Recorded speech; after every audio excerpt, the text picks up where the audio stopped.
गौतम संदेश के social sites account पर आपका अभिनंदन है। बलरामपुर के छांगुर बाबा का प्रकरण आपके संज्ञान में पहुंच गया होगा।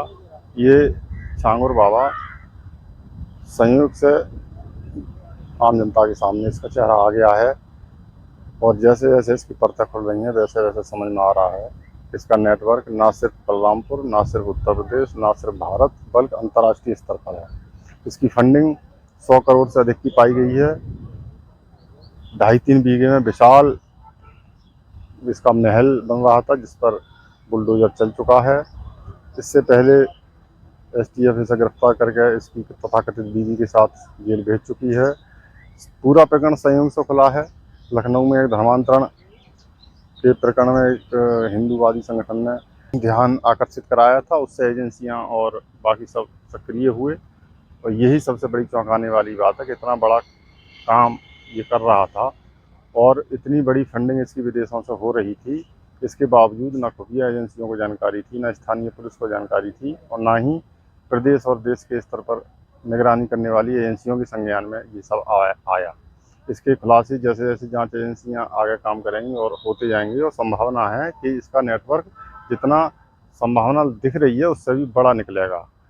हो सकता है शासन प्रशासन से जुड़े लोग भी इसमें इसके सहभागी निकलें क्योंकि इतना बड़ा नेटवर्क, इतनी बड़ी काम एक साधारण व्यक्ति अपने स्तर पर नहीं कर सकता। कुछ साल पहले ये बहुत ही साधारण व्यक्ति था और अंगूठी और नग बेचकर अपनी आजीविका चलाता था। अचानक से इसका इतना बड़ा विशाल साम्राज्य बन गया और उससे भी बड़ी चौंकाने वाली बात ये सामने आई है कि होटल की तरह मेनू कार्ड सामने आया है जिसमें सवर्ण वर्ग की लड़कियों का धर्मांतरण कराने के सबसे ज़्यादा रेट थे। दलित वर्ग की लड़कियों का कोई रेट नहीं है। उन्हें विचारधारा के आधार पर ही हिंदू विरोधी बनाया जा रहा है और उसी आधार पर वो अन्य धर्मों को स्वीकार कर लेते हैं।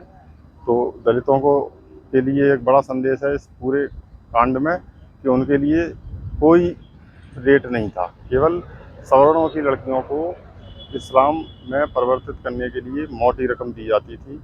इन सब के खुलासे अभी लगातार हो रहे हैं। इसके परिणाम पर अभी कहना कुछ सही नहीं रहेगा। बाकी जांच एजेंसियाँ समय समय पर अपडेट हम सबको करती रहेंगी, लेकिन अभी तक जो जानकारी सामने आई है वो भी चौंकाने वाली है।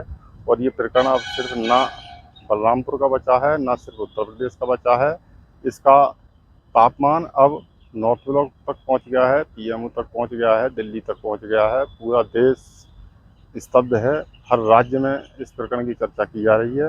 समय समय पर इसकी चीज़ों से अपडेट करते रहेंगे। फिलहाल हमने इस सप्ताह की कवर स्टोरी में छांगुर बाबा पर ही विस्तार से चर्चा की है, जिसे आप कमेंट बॉक्स में लिंक क्लिक करके विस्तार से पढ़ सकते हैं। समाज विरोधी और राष्ट्र विरोधी कार्रवाई में लिप्त तत्वों के खिलाफ कैसे कार्रवाई हो रही है। कल बलरामपुर में आपने देखा होगा एक जल्लाद को हम लोगों ने वहां पे भी गिरफ्तार किया है। कैसे वहां हिंदू बहन बेटियों के इज्जत के साथ खिलवाड़ करता था, पैसे में सौदेबाजी करता था, लेकिन अब ऐसे तत्वों के साथ सख्ती की जा रही है। हम समाज को भी टूटने नहीं देंगे। राष्ट्र विरोधी और समाज विरोधी तत्वों को भी चकनाचूर करके रहेंगे।